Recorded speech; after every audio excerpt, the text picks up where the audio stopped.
Hello, everyone, and welcome back. Today we have an episode that, honestly, I think many of you have been waiting for. We often talk about savings, about basic personal finance, but today we are going to take out the telescope. We are going to look at the big map. If I handed you a briefcase full of cash right now, this very second, and asked you, where in the world would you get the best return? Would you know how to answer me? That is the million-dollar question, literally. And most people would answer with a timid, it depends. And mind you, they would be right. Global markets are like a living organism. They breathe, change, rise and fall. What worked yesterday might be ancient history tomorrow. Exactly. But I understand that for this year, 2025, we don't have to guess so much anymore, right? That's right. That is the big news. In 2025, we have very solid data. We're talking about reports from the World Bank, the IMF, and institutional flow data that clearly show us who is winning the race. Knowing this is the difference between having an average financial year and having an exceptional one. I like how that sounds. So today we are not just going to give a boring list of numbers. We are going to do a masterclass on the global map of money. We are going to cover the 5 most profitable stock exchanges in the world in 2025.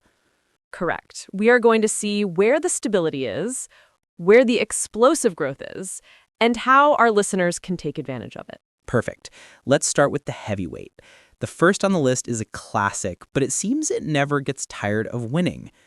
You have to start with the United States. If the global market were a giant city, the U.S. stock market, the NYSE and the NASDAQ, would be the largest, most modern, and most luxurious financial district.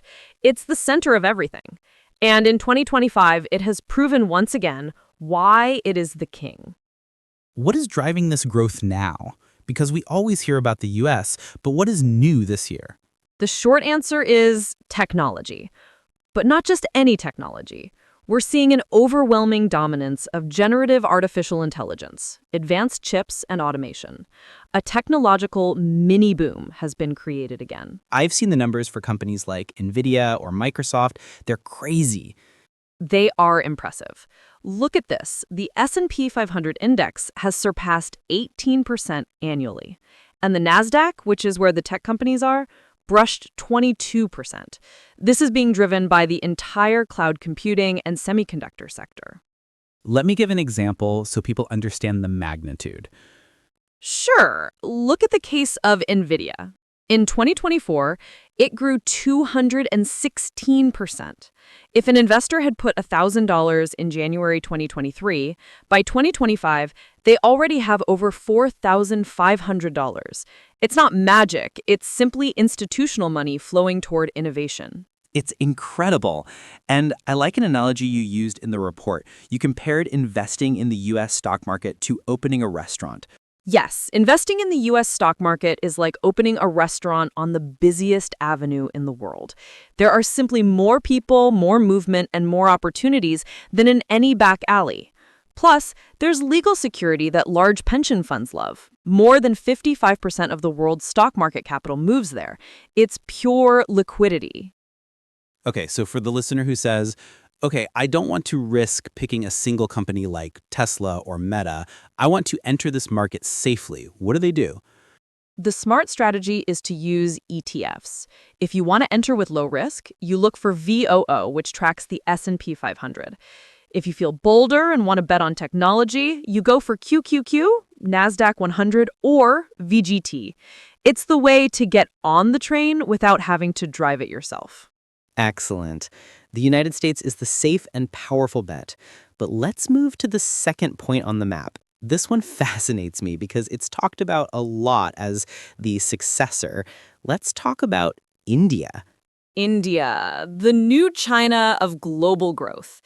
If the U.S. is the established avenue, India is the high-speed train that has just left the station. Why all the fuss about India in 2025? The macroeconomic data is brutal. India has the highest sustained economic growth in the world right now, with the GDP growing above 7%, according to the IMF. But what's interesting is why. Does it have to do with what's happening in China? Totally.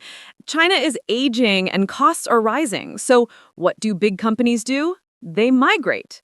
Giants like Apple, Samsung, and Foxconn are moving and expanding their factories in India. Add to that a population that is extremely young and highly technical.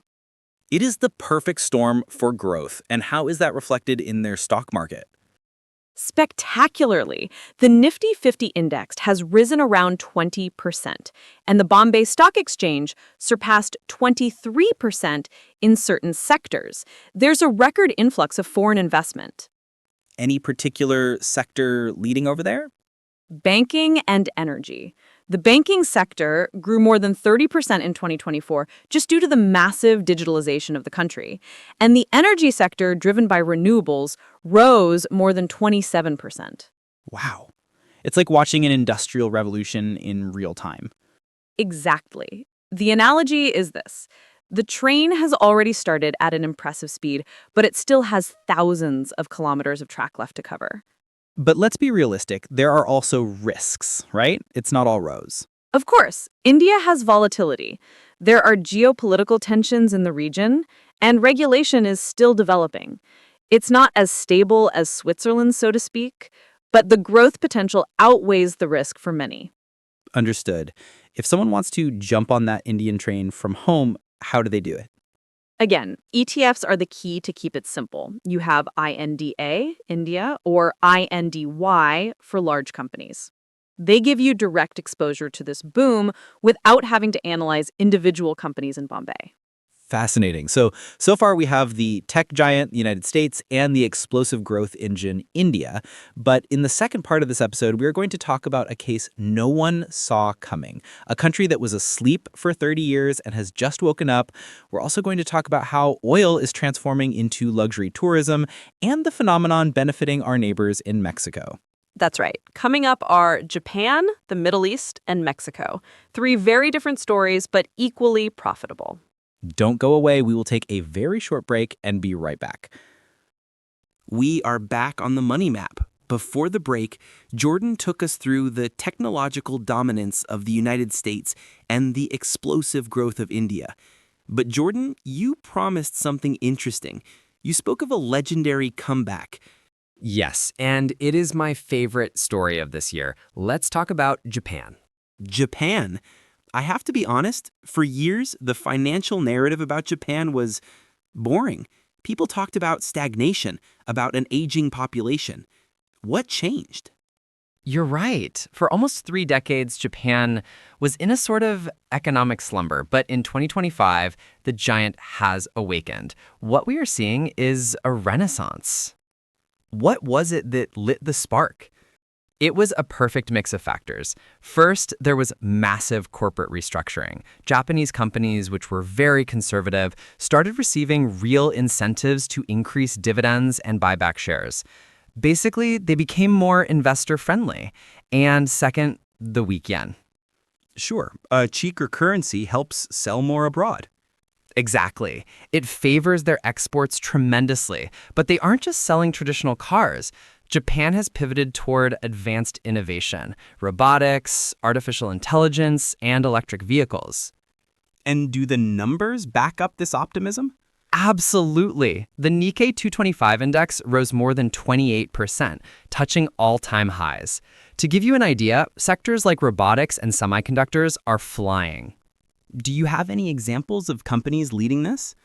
Look at the classics, Toyota and Sony. They achieved double-digit capitalization growth, not because they kept doing the same old thing, but because they pivoted their strategy toward AI and autonomous vehicles.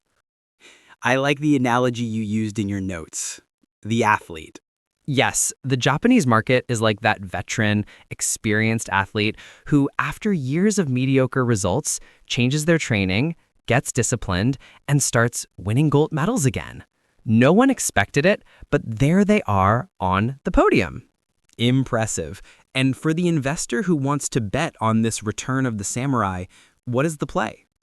The key ETF here is EWJ, iShares Japan ETF.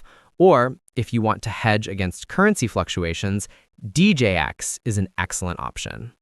Okay. Let's leave Asia and travel to a region that always generates debate, the Middle East. That's right, Saudi Arabia and the Emiratis. Jordan, I'm going to play devil's advocate. When I think about investing there, I only think about one thing: oil. And with the world moving to green energy, isn't that risky? That is the mental trap many fall into. If it were only oil, you would be right. But the story of 2025 in the Middle East isn't about oil. It is about diversification. What do you mean? Imagine an immensely wealthy family business realizing that their flagship product won't last forever. What do? They invest aggressively in everything else. That is what these countries are doing. They are pouring billions into luxury tourism, technology, infrastructure, and clean energy. Are they using oil money to stop depending on oil? Exactly. Gigantic sovereign funds like the PIF and ADIE are moving the market. And the results are there, growth exceeding 15% annually in these non-oil sectors. It is a total mindset shift. Totally. Investing there today is betting on that modernization. The Tadawul Index has marked one of the most stable returns between 2024 and 2025. And how do we enter there? Because it sounds like a market that is difficult for a mortal to access. It isn't that hard. You have the Gulf ETF or MES for Middle East emerging markets. It's a way to have a foothold in that region without complicating your life. Fascinating.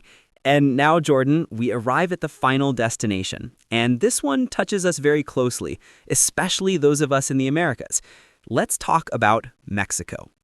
The strategic neighbor, the Mexican Stock Exchange, BMV and BIVA, is living a stellar moment thanks to a magic word: nearshoring. Nearshoring, we've heard it a lot, but explain it in simple terms. It's simple. After the supply chain issues with Asia in recent years, U.S. companies said, we can't manufacture that far away. So they are massively moving their production to Mexico. It's close, it's cheaper, and it's logistically safer. So Mexico is becoming North America's new factory. Exact. It's an accelerated industrial boom. There are record exports to the U.S., and that has strengthened the Mexican peso and macroeconomic stability. And what companies are arriving? Big names: Tesla, BMW, chip manufacturers. They're expanding operations in states like Nuevo León and Sonora. And how does that translate into profits for the investor?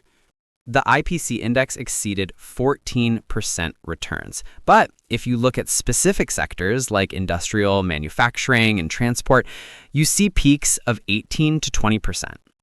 It's being in the right place at the right time geographically, without a doubt. To take advantage of this, the classic ETF is EWW, iShares Mexico Index. Jordan, we have traveled the world: the United States, India, Japan, the Middle East, and Mexico. To close, and being very honest, this can overwhelm anyone. What is the final lesson? Do I have to choose one?